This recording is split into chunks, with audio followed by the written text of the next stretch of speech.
نحمده ونصلي على رسوله الكريم أما بعد فأعوذ بالله من الشيطان الرجيم بسم الله الرحمن الرحيم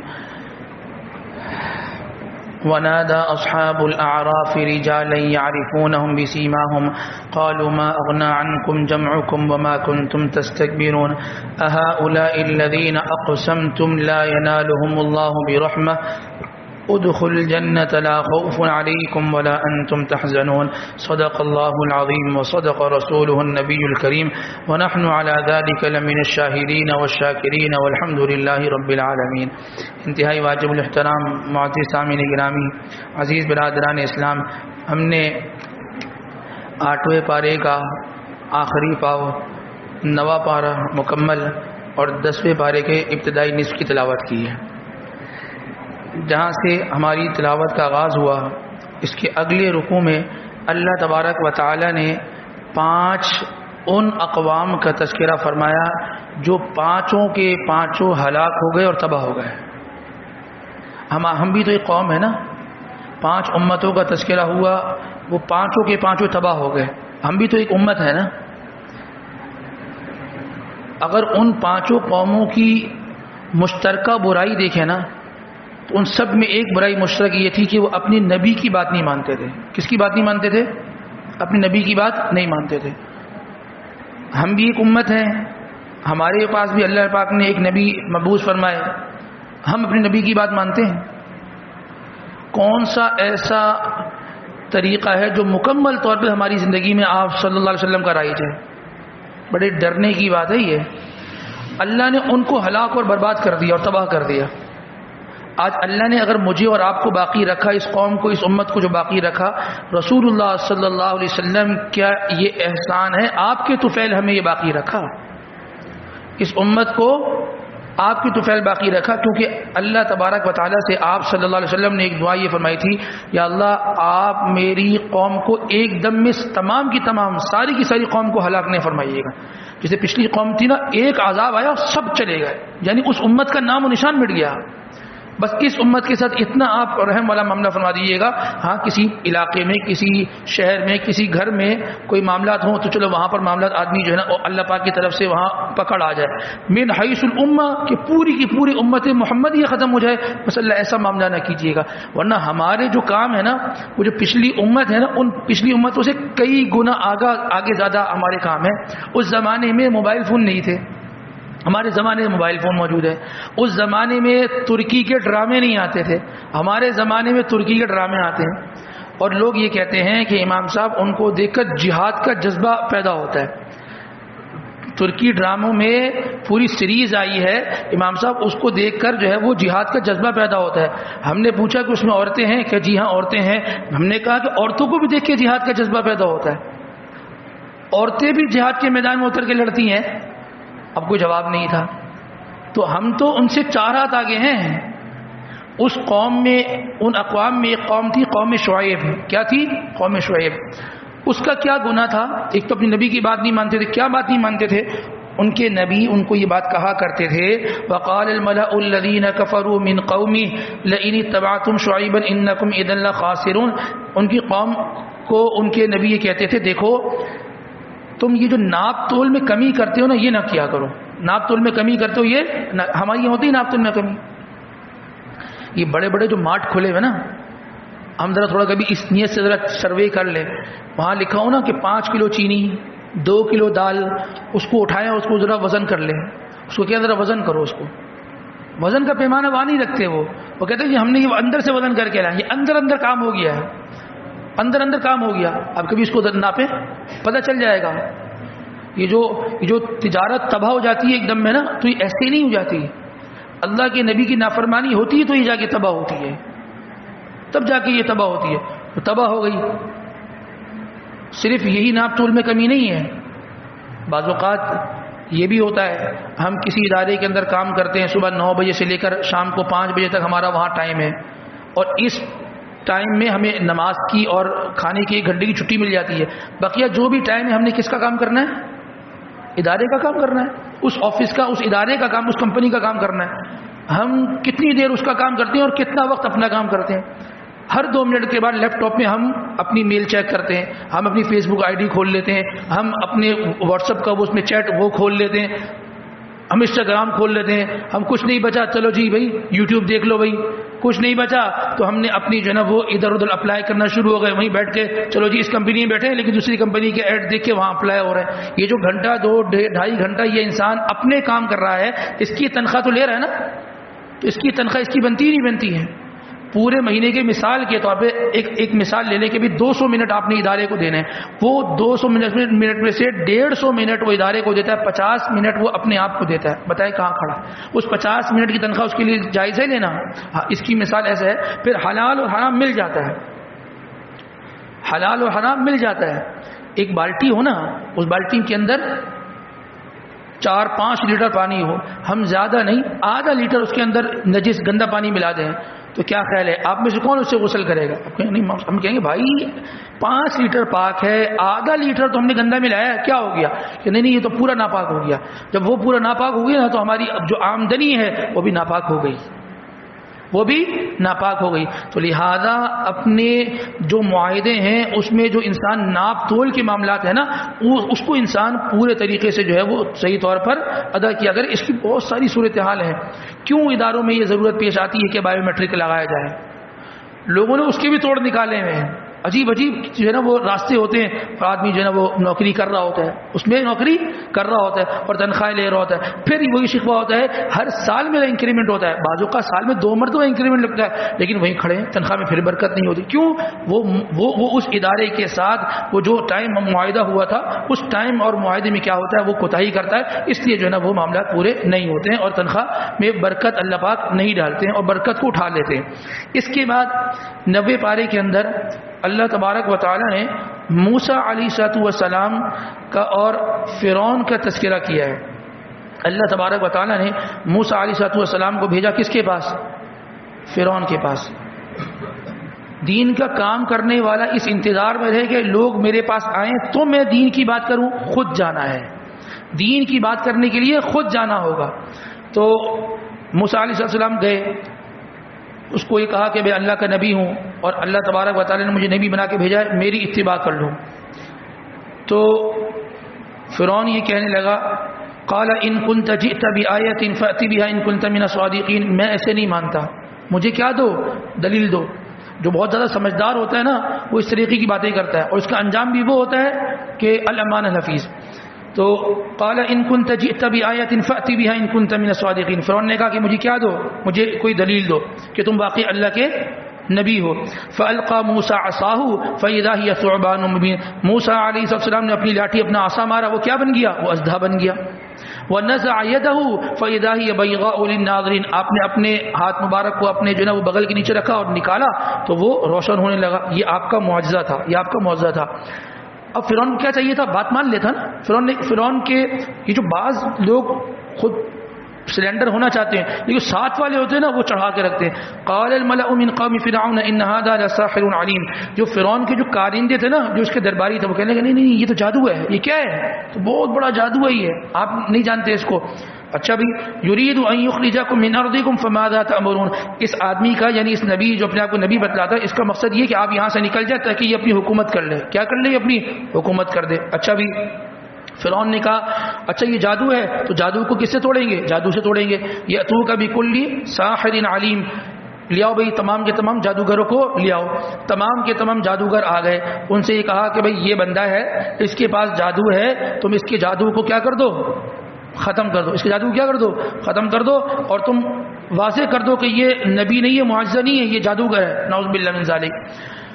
تو وہ جو جادوگر تھے نا, ان جادوگروں نے فرعون سے یہ پوچھا کہ ٹھیک ہے سب کچھ کر لیں گے, یہ بتاؤ کہ قالوا ان لنا لاجرا ان كنا نحن الغالبین, اگر ہم غالب آ گئے اس موسیٰ پر, موسیٰ علیہ السلام پر ہم غالب آ گئے, ہمیں کیا دو گے بھائی, ہمیں کیا دو گے؟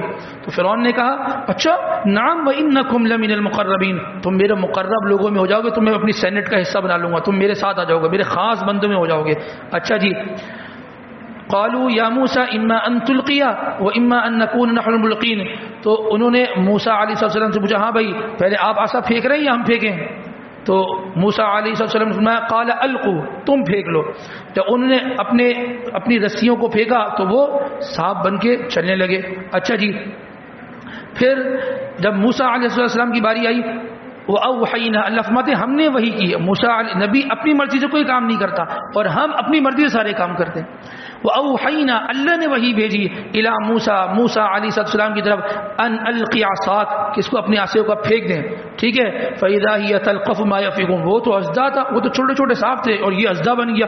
اس نے سب کو کیا کر دیا، سب کو نگل لیا اور کھا لیا. اچھا جی، فغلبوا هنالك وانقلبوا صاغرین. تو یہ جو فرعون کے جو جادوگر تھے تو یہ سمجھ گئے. دیکھیں ہر فیلڈ والا نا وہ اپنے اسی فیلڈ کے جو دوسرے آدمی کو جانتا ہے، یہ آدمی کیسا ہے، سنار کو پہچانتا ہے. ٹھیک ہے نا، میرا کپڑے کا کام ہے نا، تو آپ مجھے لاکھ کہیں کہ یہ کپڑا بہت عمدہ ہے، میں کہوں گا بھائی میرا کام ہے، مجھے پتا ہے یہ کسی کام کا کپڑا نہیں. ٹھیک ہے نا. تو یہ جو کسی چیز کا ماہر ہوتا ہے نا، وہ اس چیز کی تمام احوال کو جانتا ہے. تو جو جادو کرتے ہیں نا، وہ سمجھ گئے نہیں یہ جادو نہیں ہے، یہ واقعی معجزہ ہے. تو بھی کیا ہوا، وَأُلْقِيَ السَّحَرَةُ سَاجِدِينَ، سارے کے سارے جادوگر تھے وہ سب سجدے میں گر گئے. قَالُوا آمَنَّا بِرَبِّ الْعَالَمِينَ، سب کے سب جادوگر کیا کہنے لگے کہ ہم اللہ پر ایمان لاتے ہیں اور رب موسیٰ و ہارون، موسیٰ اور ہارون علیہ السلام کے رب پر جو ہے نا ایمان لاتے ہیں. وہ جادوگروں کی ٹیم جو کچھ دیر تک تو یہ کہہ رہی تھی اگر ہم جیت جائیں گے تو کیا دو گے، لیکن جب انہوں نے یہ دیکھا کہ نہیں، حق یہ ہے کہ یہ واقعی نبی ہے اور یہ فرعون یہ باوجود بادشاہ ہونے کے یہ دھوکے کے اندر ہے، تو فوراً بات کو سمیٹ لیا اور کہا کہ نہیں بھئی ہم بھی اس بندے ان نبی کے رب پر ایمان لاتے ہیں.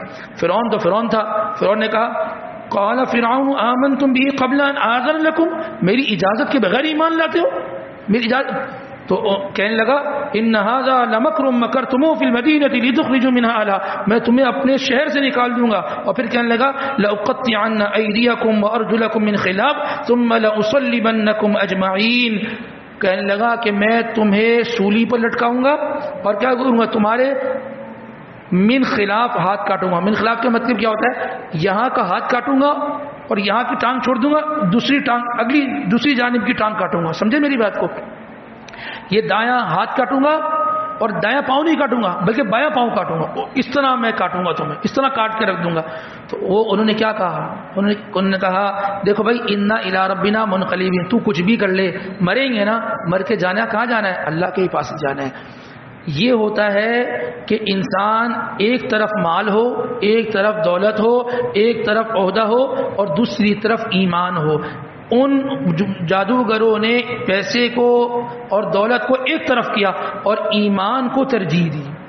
بعض اوقات ہمارے پاس بھی بڑے ایسے احوال آ جاتے ہیں، ایک طرف مال ہے اور ایک طرف سچ ہے، سچ بولوں گا تو مال نہیں آئے گا، ٹھیک ہے، اور اگر مال لے لوں گا تو پھر وہ سچ کے ساتھ آ نہیں سکتا. اب کیا کرنا ہے بھائی، ہم کہتے ہیں جی کوئی مسئلے کی بات ہی نہیں ہے، رمضان المبارک کا مہینہ آنے والا ہے، ابھی جھوٹ بول کر مال لے لو، معافی مانگ لیں. جی ہمارا دماغ یہ کہتا ہے، ہمارا دماغ یہ کہتا ہے. ہمیشہ یاد رکھیں ایمان کو ترجیح دیں. مال تو اللہ پاک قدموں میں لا کے ڈال دیں گے، اور جو آدمی مال کے پیچھے بھاگتا ہے وہ لوگوں کے قدموں میں پڑ جائے گا. سمجھ لیں، ان جادوگروں سے انسان سبق حاصل کر لے، انہوں نے اپنے ایمان کو ترجیح دی ہے اور مال کو انہوں نے ترجیح.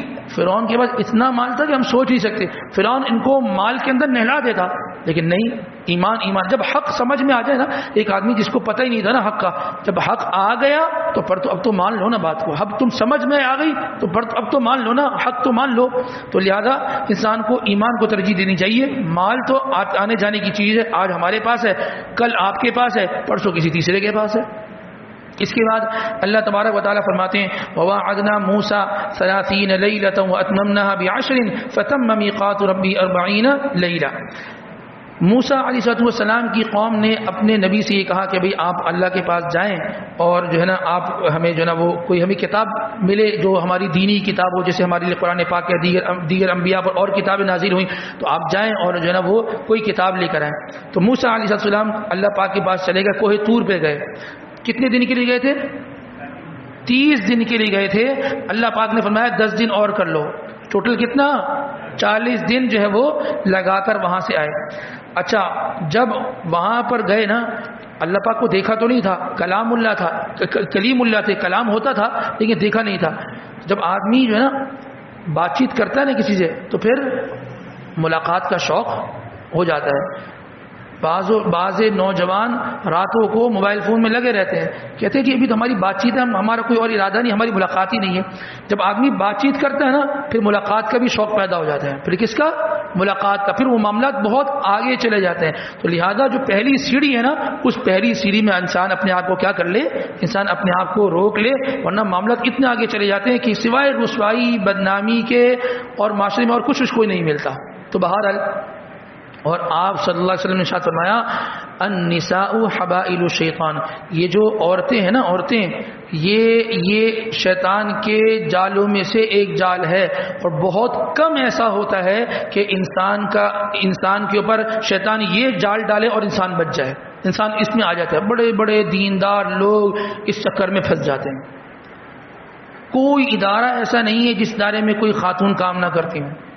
کوئی کمپنی ایسی نہیں ہے جس پرسنل سیکرٹری ہیں، مرد رکھ لو نا، نوجوان لڑکا رکھ لو، خاتون. یہی وجہ ہوتی ہے کہ اپنی بیوی سے پھر نہیں بنتی، اپنی بیوی اچھی نہیں لگتی، اپنی بیوی سے بات کرنے کا جی نہیں چاہتا. کیوں نہیں چاہتا؟ کیونکہ سارا دل تو وہاں لگا ہوا ہے، سارا دماغ تو وہاں لگا ہوا ہے. تو آدمی اپنے آپ کو بچا کر چلے. اور یہ بھی سمجھ لیں یہ کوئی بعید نہیں ہے، آدمی کا اس چکر میں ایمان بھی چلا جاتا ہے. کسی ایسی جگہ محبت ہو گئی جو بے ایمان ہے، اس کا مذہب کچھ اور ہے، آدمی کہتا ہے تیرے لیے مذہب بدل دوں گا. اتنا چمڑی کے پیچھے پاگل ہو جاتا ہے، اتنا پاگل ہو جاتا ہے. تو بہرحال تو پھر حضرت موسیٰ علیہ الصلوۃ والسلام نے اللہ پاک سے جب بات چیت چل رہی تھی نا، یہ خواہش کی کہ اللہ پاک بات چیت ہو رہی، میں آپ کو دیکھ لوں، میں آپ کو دیکھنا چاہتا ہوں. تو اللہ پاک نے فرمایا کہ دیکھو لن ترانی، تم مجھے نہیں دیکھ سکتے. کہا اللہ پاک دیکھنا چاہتا ہوں، اللہ پاک دیکھنا چاہتا ہوں. اللہ پاک نے فرمایا چلو ایک کام کرتے ہیں، ایک دم میں آپ ہمیں نہیں دیکھ سکتے. یہ جو پہاڑ ہے نا، یہ پہاڑ جو کوہ طور ہے، اس کوہ طور کے پاس جو یہ پہاڑ ہے، اس پہاڑ پر ہماری تجلی ہوگی. تم اس پہاڑ کو دیکھو، اگر تم اس پہاڑ کو دیکھ سکے تو پھر ہمیں بھی دیکھ لینا. فلما تجلی ربہ للجبل، جب اللہ پاک نے اپنی تجلی اس پہاڑ پہ ڈالی نا، جعلہ دکا، وہ پہاڑ ریزہ ہو گیا. وخر موسیٰ صاعقا، اور موسیٰ علیہ السلام وہیں گر کے بے ہوش ہو گئے. فلما افاقا، جب افاقہ ہوا، جب جو ہے نا وہ صحت ملی اور جب دوبارہ اٹھے، سبحانک وتبت الیک وانا اول المؤمنین، یا اللہ بس مجھ سے غلطی ہو گئی، معافی چاہتا ہوں. واقعی تیری ذات وراء الورا ذات ہے. اس کو ایک عام آدمی، ہم تو عام ہیں، وہ تو پھر بھی نبی تھے. ایک نبی کے اندر 40 لوگوں کی طاقت ہوتی ہے. جب نبی نہ جو ہے نا وہ فرمانے لگے میں نہیں دیکھ پاتا اور میں نہیں دیکھ پایا. ہاں وہ دیدار الہی ہوگا، وہ ہمارے مرنے کے بعد ہوگا، اور وہ اللہ پاک پر ہمیں انشاءاللہ کہاں کرائیں گے؟ جنت کے اندر اللہ پاک ہمیں جو ہے وہ دیدار الہی کرائیں گے. اللہ پاک سے انسان یہ دعا کرتے رہا کرے، یا اللہ ہمیں اپنا دیدار کروا دیجیے گا. جس رب کا صرف نام سنا تھا، انشاءاللہ اس رب سے کیا ہوگی؟ ملاقات بھی ہوگی. اور ملاقات اللہ پاک شان انداز میں اپنی جو ہے نا وہ ملاقات کروائیں گے. اس کے بعد اللہ تبارک و تعالی فرماتے ہیں وَاسْأَلْهُمْ عَنِ الْقَرْيَةِ الَّتِي كَانَتْ حَاضِرَةَ الْبَحْرِ. یہ جو یہود تھا نا، قوم یہود تھی، ان کے اوپر اللہ تبارک و تعالی نے یہ پابندی لگائی تھی کہ تم جو ہے وہ ہفتے والے دن مچھلی کا شکار نہیں کرنا. ہفتے والے دن مچھلی کا شکار نہیں کرنا. اچھا ہوتا کیا تھا؟ اللہ کی طرف سے ایک آزمائش ہوتی ہے نا. ہوتا یہ تھا کہ ہفتے والے دن ہی مچھلیاں اوپر نظر آتی تھی اچھلتی ہوئی، اور عام دنوں میں مچھلی غائب ہے. عام دنوں میں مچھلی غائب ہے. ہمارا ہی معاملہ کیا ہوتا ہے؟ پورے دن دکان پہ بیٹھے، کوئی گھاک نہیں آ رہا. جیسے ہی اذان ہوئی، چلو جی گھاکوں کا رش ہو گیا. آدمی کہتا ہے نماز وہ تو بعد میں ہی پڑھ لوں گا، ابھی تو یہ آئے اس میں معاملے کو. یہ امتحان اللہ تبارک و تعالی کی طرف سے انسان پر آتا ہے. اس امتحان میں انسان کو بڑا فوری طور پہ فیصلہ کرنا پڑتا ہے. فوراً فیصلہ کرے، اور وہ فیصلہ کرے کہ جس میں انسان کی آخرت کی بقا ہو اور آخرت کی کامیابی ہو. پورا مہینہ گزارنے کے بعد انسان کو تنخواہ ملی. اب انسان کے دماغ میں اپنی پلاننگ ہوتی ہے کہ اس تنخواہ کو میں نے فلاں جگہ استعمال کرنا ہے. لیکن ہوتا کیا ہے؟ جیسی تنخواہ ملی، انسان بجائے اس کے کہ وہاں استعمال کرتا، ایک بہت اہم تقاضا لے کے کوئی غریب، کوئی خاندان کا بندہ آ گیا. وہ کہتا ہے میرے گھر میں تو بیٹی کی شادی ہے، پرسوں اس کی جو ہے نا وہ رخصتی ہے، ہمارے یہ حوالے آپ کچھ کچھ کر دیں، آپ کو انتظام کر دیں. اب یہ ہے انسان کا امتحان. انسان اس کو دھتکارتا ہے اور اپنے خرچے پورے کرتا ہے، یا انسان کہتا ہے چلو ٹھیک ہے کچھ تم بھی لے لو، کچھ میں اپنے معاملات بھی چلا لیتا ہوں. تو یہ امتحان ہے نا، یہ انسان پر آتے ہیں، اور یہی امتحان، یہی تو زندگی کا نام ہے. جس زندگی کے اندر امتحانات نہیں تو وہ دنیا کی زندگی نہیں ہے، پھر تو وہ آخرت کی زندگی، وہ جنت کی زندگی ہے. بس اس امتحان میں انسان اگر کامیاب ہو گیا تو پھر تو انسان کے جو ہے وہ انسان کا کام بن گیا، اور اگر اس امتحان کے اندر انسان ناکام ہو گیا تو عزیز دوستوں پھر انسان تباہ و برباد ہو جائے گا. اس کے بعد سورۃ الانفال ہے. انفال کہتے ہیں مال غنیمت کو. کسے کہتے ہیں؟ ایک ہوتا ہے مال فہ اور ایک ہوتا ہے مال غنیمت. وہ ساتھی جو ہمارے ساتھ درس قرآن میں شریک رہتے ہیں، ہم نے دونوں چیزیں بتائی تھیں. مال غنیمت کسے کہتے ہیں؟ وہ مال جو کفار سے جنگ کے بعد مسلمانوں کو فتح حاصل ہوئی ہو اور مسلمانوں کے پاس وہ مال آیا ہو، جو کفار کا مال ہو، جنگ کے بعد حاصل ہوا ہو اور فتح کے بعد حاصل ہو، اس کو مال غنیمت کہتے ہیں. اور ایک ہے مال فہ. مال فہ کسے کہتے ہیں؟ کہ جنگ نہیں ہوئی، وہ صلح ہو گئی اور صلح کے ذریعے سے جو مال آتا ہے اس کو مال فہ کہتے ہیں. اس کو کیا کہتے ہیں؟ مال فہ. اس سورۃ الانفال کے اندر آگے جا کر مال غنیمت کا تذکرہ ہے، اس وجہ سے اس کا نام جو ہے وہ انفال رکھا گیا ہے. اس سورت کے آغاز میں اللہ تبارک و تعالیٰ فرماتے ہیں انما المؤمنون، وہ بے شک وہ لوگ جو اہل ایمان ہے، الذین اذا ذکر اللہ، جب ان کے سامنے اللہ کا ذکر کیا جاتا ہے، وجلت قلوبہم، تو ان کا دل جو ہے وہ جھاگ اٹھتا ہے. اور ہمارے یہاں کیا ہوتا ہے؟ جہاں درس قرآن شروع ہوا، جہاں جو ہے وہ جمعے کا بیان شروع ہوا، حضرت محترم کو بس ایک تھوڑی سی کمر ٹکانے کی جگہ مل جائے، ان کی پھر آنکھ جبھی کھلتی ہے جب امام صاحب کہتے ہیں اللہ پاک ہمیں کہنے سننے کے ساتھ ساتھ عمل کی بھی توفیق نصیب فرمائے، اور وہ اس کے بعد جا کے آدمی کی آنکھ کھلتی ہے. وہ کہتے ہیں امام صاحب آپ کو ہم کیا بتائیں، ایسی سکینہ نازل ہوئی آپ کو، کیا ایسی سکینہ؟ وہ بھائی سکینہ نہیں ہے، یہ نحوست ہے، یہ سستی ہے، اس کو آپ سکینہ کہہ رہے ہو، اس کو آپ سکینہ کہہ رہے ہو. بعض اوقات تعلیم کے حلقے ہوتے ہیں اور درس قرآن درس حدیث کے حلقے ہوتے ہیں، آدمی کی آنکھیں وہ وقت ہوتا ہے اللہ اور اللہ کے نبی کی باتیں سنائی جا رہی ہیں، آدمی چاق و چوبند ہو کے جو ہے وہ اس کو سنا کرے. ہم اگر اپنے اللہ والوں کو دیکھیں، ہم اپنے بزرگان دین کو دیکھیں، جب وہ اللہ کا نام لیتے ہیں نا، ان کے اللہ کا نام لینے سے سامنے والے کے دل جو ہے نا وہ جاگ اٹھتا ہے. کیسے اللہ بولتے ہیں اللہ، اور ہمارے سامنے اللہ اللہ کی 100 تسبیح پڑھ دی جائے ہمیں پتہ نہیں چلتا کہ اللہ کا نام. تو فرمایا کہ انما المؤمنون الذین اذا ذکر اللہ، مومن آدمی وہ ہے کہ جب اس کے سامنے اللہ کا تذکرہ ہو تو انسان کا دل جاگ اٹھے. نماز پڑھ رہا ہوں نا، نماز میں کسی کا فون موبائل بج جائے تو فوراً دماغ ادھر چلے جائے گا، یعنی موبائل فون بجنے سے تو جاگ گئے آدمی، قرآن سننے اور پڑھنے سے آدمی نہیں جاگ رہا. نماز پڑھتے پڑھتے اگر گرمیوں کا موسم ہو کسی نے پنکھا بند کر دیا تو دماغ اس طرف تو چلا گیا کہ پنکھا بند ہو گیا. یار تمہارے سامنے جو اللہ کا نام لیا جا رہا تھا، قرآن پڑھا جا رہا تھا، ادھر دھیان نہیں ہے. تو جہاں اللہ کے نبی کا نام لیا جائے نا، آدمی فوراً چاق و چوبند ہو جائے کہ اللہ پاک مجھ سے کچھ فرما رہے ہیں، رسول اللہ صلی اللہ علیہ وسلم کے فرامین جو ہے وہ مجھے سنائے جا رہے ہیں. انسان فوراً اس کی طرف جو ہے وہ کیا ہو جائے کرے، متوجہ ہو جائے کرے. اس کے بعد اللہ تبارک و تعالیٰ فرماتے ہیں وَإِذْ يَمْكُرُ بِكَ الَّذِينَ كَفَرُوا لِيُثْبِتُوكَ أَوْ يَقْتُلُوكَ أَوْ يُخْرِجُوكَ وَيَمْكُرُونَ وَيَمْكُرُ اللَّهُ وَاللَّهُ خَيْرُ الْمَاكِرِينَ.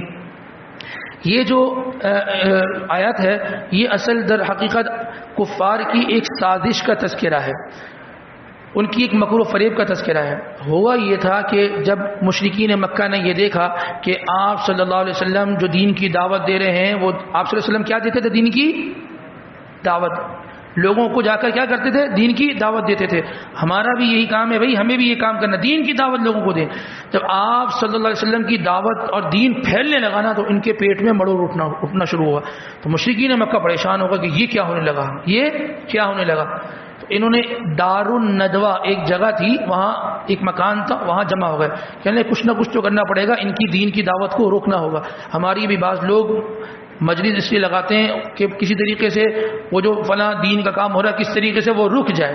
دین کا کام کبھی نہیں رکے گا، میری اور آپ کی سانسیں رک جائیں گی، میری اور آپ کے اللہ جان نکال دے گا، دین کا کام کبھی نہیں رکے گا. تو سب بیٹھ گئے. اب مشورہ ہونے لگا کہ کیا کریں. کسی نے ایک نے مشورہ یہ دیا کہ ان کو ہم گرفتار کر لیتے ہیں، ہم ان کو گرفتار کر لیتے ہیں. تو دوسرے نے کہا نہیں دیکھو گرفتار کریں گے نا، ان کے بہت حامی ہیں، ان کو کیا کر لیں گے وہ لوگ، ہم سے چھڑوا لیں گے. کسی نے یہ کہا کہ اچھا ایک کام یہ کرتے ہیں کہ ان کو جو ہم یہاں سے نکال کے ان کو جلا وطن کر دیتے ہیں. لوگوں نے کہا یہ اتنے شیریں کا نام ہے, یہ جس سے بات کرتے ہیں وہ اس کا گرویدہ ہو جاتا ہے, ان کو یہاں سے نہیں بھیجنا, ورنہ یہ اتنا کام کریں گے دین کا کہ لوگ جوک در جوک دین میں داخل ہوں گے, پھر کیا کریں.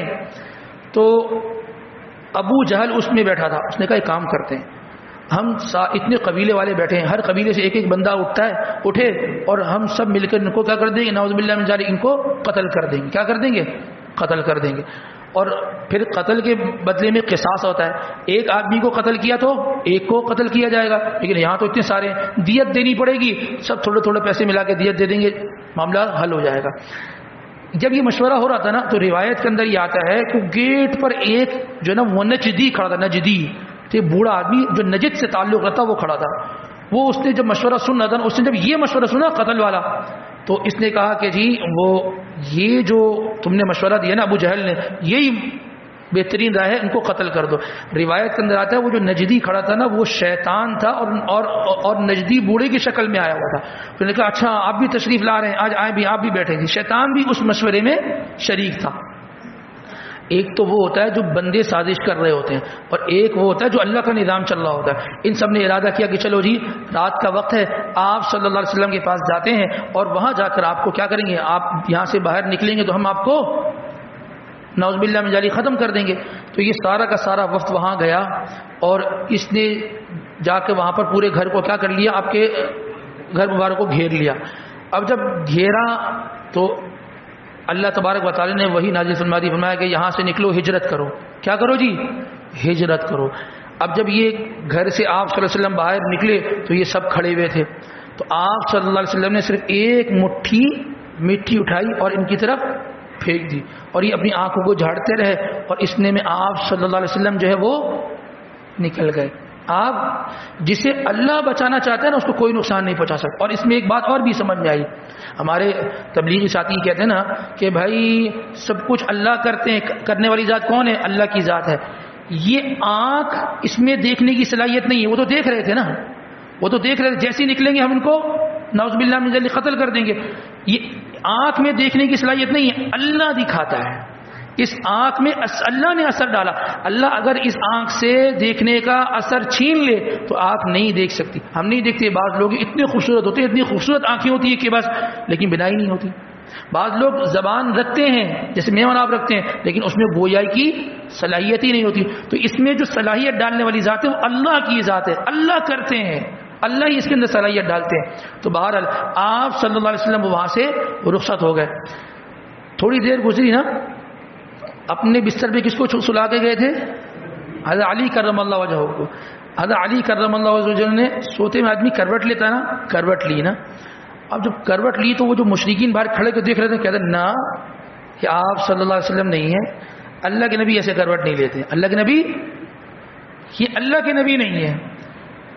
محدثین اور مفسرین نے یہ بات لکھی ہے, مشرکین مکہ آپ صلی اللہ علیہ وسلم کی کروٹ کو بھی جانتے تھے, کیسے لیتے ہیں کروٹ, یہ بھی اتنا قریب سے آپ کو جانتے تھے, لیکن کیا تھا, اللہ کے نبی کی بات ماننے کو تیار نہیں تھے. کتنا قریب سے جانتے تھے, کتنا قریب سے, لیکن وہ جو ہدایت کا سامان آپ صلی اللہ علیہ وسلم لے کر آئے تھے, اس ہدایت کے سامان لینے کو کیا تھے آپ, یہ لوگ تیار نہیں تھے. تو لہذا صرف اور صرف دینداروں کو جان لینا, جی ہم فلاں مفتی صاحب کو بھی جانتے ہیں, ہم فلاں عالم صاحب کو بھی جانتے ہیں, فلاں امام صاحب کو بھی جانتے ہیں, یہی کافی نہیں ہے. وہ جو وہاں سے باتیں بیان کی جا رہی ہوتی ہیں اس کو اپنانا, اپنی زندگی کے اندر لانا, اصل چیز یہ ہے. جان پہچان اور تعلقات وہ تو مشرکین مکہ کے بہت زیادہ تھے, لیکن کیا تھا, دین کو قبول نہیں کیا, جس کی وجہ سے معاملات کیا ہو گئے, ان کے تباہ ہو گئے اور وہ تباہ و برباد ہو گئے. اس کے بعد اللہ تبارک و تعالی مشرکین مکہ کا ایک عجیب و غریب جو طریقہ تھا, طرز عمل تھا, اس کو ذکر فرما رہے ہیں. فرمایا وما كان صلاتهم عند البيت الا مكاء وتصديا. جب مشرکین مکہ یہ دیکھتے تھے کہ مسلمان مسجد میں بیت اللہ میں نماز پڑھتے ہیں تو وہ اس میں دو کام کرتے تھے, الا مكاء وتصديا, سیٹیاں بجاتے تھے اور تالیاں بجاتے تھے. کیا بجاتے تھے؟ سیٹیاں. اور مسجد کا ادب اور احترام یہ انتہائی ضروری ہے.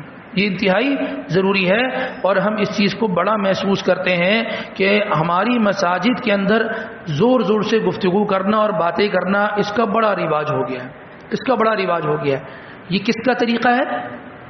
یہ قرآن ہم آپ کے سامنے رکھ رہے ہیں نا، مشرکین مکہ کا طریقہ ہے۔ مسلمانوں کو تنگ کرنے کے لیے سیٹیاں بجاتے تھے مسجدوں میں اور تالیاں بجاتے تھے، مسجدوں کے اندر شور کرنا، مسجد کے اندر آواز کو بلند کرنا، مسجدوں کے اندر ناسمجھ چھوٹے بچوں کو لا کر چھوڑ دینا، چلو جی یہ تم پارک میں آئے ہو، اللہ معاف کرے، کھیلو، میں نماز پڑھ رہا ہوں تم کھیلو۔ ہم کیا چاہتے ہیں؟ بچے کو کیوں لے کر آتے ہیں مسجد میں کہ بھائی یہ بھی نمازی بنے؟ یہ تو جب نمازی بنے گا جب میں اپنے ساتھ کھڑو کر نماز پڑھواؤں گا، میں مسجد میں آ کے اس کا ہاتھ چھوڑ دوں گا، وہ گیا پیچھے اور ہم آ گئے پہلی صف میں نماز پڑھنے کے لیے، تو وہ نمازی بنے گا؟ بہت مشکل بات ہے، بہت مشکل بات ہے۔ تو بچوں کی تربیت اس طرح ہوگی کہ بچہ خود ساتھ ہو، بچہ خود ساتھ ہو۔ بچوں کو گھر میں بٹھا کے تربیت کرتے ہیں یا بچوں کو گھر سے باہر کر دیتے ہیں، کہتے ہیں یہ تربیت ہو رہی ہے؟ نہیں نہیں، میں ساتھ رہوں گا، بچے کو پڑھاؤں گا، لکھاؤں گا اور بچے کی تربیت کروں گا۔ تو بچوں کو لا کے مسجد میں اپنے ساتھ کھڑا کریں۔ یہ جو شور شرابہ مسجدوں کے اندر ہوتا ہے یہ کوئی اچھی علامت نہیں ہے۔ گلی میں اور گلی کی مسجد میں فرق ہونا چاہیے۔ ایک آدمی گلی میں بھی ہنسی مذاق کر رہا ہے، وہی آدمی مسجد میں آ کے بھی ہنسی مذاق کر رہا ہے، تو گویا یہ صحیح معنوں میں ابھی مسجد میں داخل نہیں ہوا، یہ ابھی یہ کہاں کھڑا ہے؟ گلی میں ہی کھڑا ہے۔ حضرت عمر فاروق رضی اللہ تعالیٰ عنہ نے ایک موقع پر مسجد میں دیکھا کہ دو آدمی باتیں کر رہے ہیں، آپ نے کنکری پھینکی اور ان کو بلایا، وہ آئے، جی خیریت؟ کہا کہ کہاں سے آئے ہو؟ کہہ رہے طائف سے آئے۔ کہا شکر کرو تم طائف سے آئے ہو، تم یہاں کے رہنے والے نہیں ہو، مہمان ہو۔ اگر تم یہاں کے رہنے والے ہوتے نا، یہ تم مسجد میں باتیں کر رہے ہو نا، تو میں سزا دیتا اور بتلاتا کہ مسجد میں بات کرنے کے پر کیا ہم جو ہے نا وہ ہمارے یہاں کیا سزا دی جاتی ہے۔ تو صحابہ تو سزا دیا کرتے تھے، صحابہ تو سزا دیا کرتے تھے۔ تو مسجد کا ادب و احترام جو ہے وہ کیا ہے؟ انسان کے لیے بہت زیادہ ضروری ہے۔ اس کے بعد 10ویں پارے کے آغاز میں اللہ تبارک و تعالی غزوہ بدر کا تذکرہ کرتے ہیں۔ غزوہ بدر کے اندر جب مسلمان اور کفر کا یہ پہلا معرکہ تھا، مسلمانوں کے ساتھ اللہ پاک نے یہ مدد فرمائی کہ اللہ نے کس کو اتارا؟ فرشتوں کو اتارا۔ مشرکین کے ساتھ کون کھڑا تھا؟ شیطان کھڑا تھا۔ مشرکین کے ساتھ کون کھڑا تھا؟ شیطان کھڑا تھا۔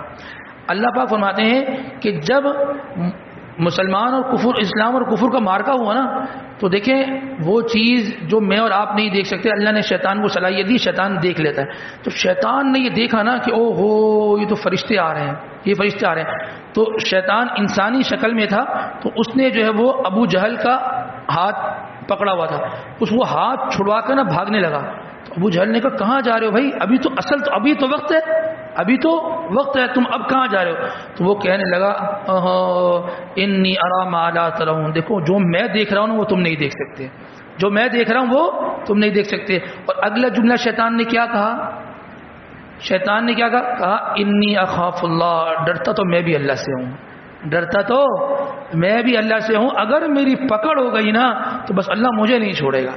حالانکہ اللہ نے تو شیطان سے ہی وعدہ کیا ہے کہ تمہیں ہم قیامت تک کی زندگی دیں گے، لیکن پھر بھی کہتا ہے انی اخاف اللہ، میں اللہ سے ڈرتا ہوں، ایسا نہ ہو کہ میرا زیر و زبر ہو جائے، میرے معاملات پورے ہو جائیں۔ شیطان وہ تو اللہ سے ڈر رہا ہے، مومن کا کیا حال ہے بھائی؟ اس کے دل میں اللہ کا خوف ہے، اس کے دل کے اندر اللہ کا ڈر ہے، اس کے دل کے اندر خشیت الہی ہے۔ اگر ہے تو بہت اچھی بات ہے، اور اگر نہیں ہے تو پھر شیطان ہم سے اگلی بات نہیں کہتے، شیطان پھر ہم تو شیطان سے بھی گئے گزرے ہو گئے، وہ تو پھر بھی کہتا ہے اللہ کا خوف مجھے ہے، میں بھاگ رہا ہوں، اور ہمارے اندر خوف خدا ہی نہیں ہے۔ ہم نے پہلے بھی عرض کیا بعض گناہ ایسے ہوتے ہیں کہ جن گناہوں سے کوئی حکومتی ادارہ انسان کو نہیں روک سکتا۔ ایک آدمی نماز نہیں پڑھتا، کوئی پولیس آگے اس کو نہیں پکڑے گی، خوف خدا ہے جو انسان کو ان گناہوں سے کیا کرے گا؟ بچائے گا۔ اس کے بعد اللہ تبارک و تعالی سورۃ التوبہ کے اندر فرماتے ہیں اجعلتم سقایۃ الحاج وعمارۃ المسجد الحرام کمن آمن باللہ والیوم الآخر وجاہد فی سبیل اللہ۔ مشرکین مکہ یہ کہتے تھے کہ یہ جو حجاج آتے ہیں نا حج کرنے کے لیے، ہم ان کی خدمت کرتے ہیں، ہم ان کی کیا کرتے ہیں؟ اجعلتم سقایۃ الحاج، ان کو پانی پلاتے ہیں، ان کے کھانے پینے کا، ان کے رہائش کا بندوبست کرتے ہیں، تو بس یہ جو ہم نیک کام کرتے ہیں اس پہ ہماری کیا ہو جائے گی؟ ہماری نجات ہو جائے گی، ہماری اللہ پاک ہمیں کیا کر دیں گے؟ معاف کر دیں گے۔ اللہ پاک نے اس نظریے کو، اس کی تردید کی۔ اللہ پاک نے فرمایا کہ حاجیوں کی خدمت کرنا ٹھیک ہے، وہ ایک بہت اچھا کام ہے، لیکن ایمان لانے کے برابر ہو ایسا نہیں ہو سکتا، ایسا نہیں ہو سکتا۔ دیکھیں ہمارے دور حاضر کے اندر بھی ایک فتنہ پھیلا ہوا ہے۔ وہ فتنہ کیا ہے؟ لوگ یہ کہتے ہیں کہ جی فلاں صاحب بہت اچھے ہیں۔ اچھا بھائی کیوں اچھے ہیں؟ بھائی وہ غریبوں کی مدد کرتے ہیں، وہ یتیموں کی جو نا وہ شادی کراتے ہیں، اور بیواؤں کے جو نا وہ گھروں کا خرچہ اٹھاتے ہیں، اور جو ہے وہ دسترخوان ان کے یہاں بھیجتے ہیں، وہ اسپتالوں میں وہ علاج کرواتے ہیں۔ بہت اچھا کام، اس لیے کیا ہے؟ بہت اچھے ہیں۔ بس ایک مسئلہ ہے، مسلمانی تو نہیں ہے، کلمہ تو نہیں پڑھا، لیکن پھر بہت اچھے آدمی ہے، وہ فلاں مسلمان سے اچھا ہے۔ کیوں یہ کام کرتا ہے؟ بھائی وہ جو جتنے نیکی کا کام کر رہا ہے نا وہ ٹھیک ہے، اچھے کام ہے، وہ معاشرے میں خیر کو پھیلا رہا ہے، بہت اچھی بات ہے، لیکن وہ آدمی صاحب ایمان کے برابر ہو ایسا نہیں ہے۔ یعنی گویا کہ ایمان لانا یہ سیکنڈ درجے کی چیز ہے اور یہ خدمت کرنا پہلے درجے کی چیز ہے، ایسا نہیں ہے۔ ایمان ہے تو سب کچھ ہے، ایمان نہیں ہے تو کچھ بھی نہیں ہے۔ ہم آپ سے سوال کرتے ہیں، ایک آدمی ہے صاحب ایمان نہیں ہے، سارے نیکی کے کام کر رہا ہے، لوگوں کی فلاح کے کام کر رہا ہے، ہم آپ سے یہ سوال کرتے ہیں یہ آدمی مرنے کے بعد جہنم میں جائے گا یا جنت میں جائے گا؟ ایمان نہیں ہے اس کے پاس، جہنم میں جائے گا۔ آپ صلی اللہ علیہ وسلم نے ارشاد فرمایا وہ آدمی جو صاحب ایمان نہیں ہے لیکن لوگوں کے ساتھ خیر خواہی کرتا ہے، مرنے سے پہلے اللہ پاک اس کو اس کی نیکیوں کا بدلہ دے دیں گے۔ اس لیے ہم دیکھتے ہیں جو غیر مسلم ہیں، کلمہ جنہوں نے نہیں پڑھا ہوا، بڑے خوش و خرم ہیں۔ کیوں؟ ان کی ساری جو نیکیاں جو کر رہے ہیں، جو اچھے کام کر رہے ہیں، سارے بدلے ان کو دنیا میں مل رہا ہے، آخرت میں کچھ نہیں مل رہا۔ اچھا دوسرا آدمی وہ ہے کہ جو نہ زیادہ غریبوں کی مدد کرتا ہے، نہ وہ بیواؤں کے ساتھ حسن سلوک زیادہ اس کا ہے، بس کچھ کام چلا رہا ہے جیسے چل رہا ہے، لیکن صاحب ایمان ہے، کلمہ اس نے پڑھا ہوا ہے۔ اب بتائیں یہ آدمی مرنے کے بعد ہمیشہ والی جہنم میں جائے گا یا ہمیشہ والی جنت میں جائے گا؟ جنت میں جائے گا۔ تو بنیاد کیا ہوا؟ کلمہ ہوا۔ تو یہ جو این جی اوز کام کر رہی ہوتی ہے نا کہ جو کلمہ ہی تو نہیں پڑھا تو کیا ہو گیا، بقیہ تو اتنے زبردست کام کرتے ہیں آپ سوچ نہیں سکتے۔ امام صاحب آپ کو کیا پتا؟ کلمہ بھائی اصل چیز کلمہ ہی تو ہے۔ کلمہ ثانوی درجے کی چیز ہوگی، خدمت پہلے درجے کی چیز ہوگی، اسی چیز کی اللہ پاک نے تردید فرما دی۔ تو ایسا نہیں ہوتا، کلمے کے برابر کوئی نیکی نہیں ہو سکتی، ایمان کے برابر کچھ نہیں ہوتا۔ اور یہ بات سمجھ لیں، انسان کہے کہ میں ایمان کا سودا چند ٹکوں کے لیے کر لوں، انتہائی نالائق قسم کا یہ آدمی ہے۔ ایمان کو بیچ دوں میں چند ٹکوں کے لیے، بہت خسارے کا سودا کر رہا ہے۔ لفظ خسارہ بھی اس کے لیے بہت ہلکا لفظ ہے۔ ایمان سب سے بڑی چیز ہے۔ ہاں اللہ سے دعا کرے اللہ اس ایمان، جیسے آپ نے ایمان دیا، اس ایمان کے ساتھ مجھے نیک اعمال بھی کرنے کی توفیق نصیب فرما دے، تو انسان کے لیے کیا ہوگے؟ چار چاند لگ جائیں گے، اور انسان کو اللہ پاک دنیاوی اور اخروی اعتبار سے ترقی عطا فرمائیں گے۔ اللہ تبارک و تعالی ہمیں ان تمام باتوں پر کہنے سننے کے ساتھ عمل کی بھی توفیق نصیب فرمائے۔ وآخر دعوانا ان الحمد للہ رب العالمین۔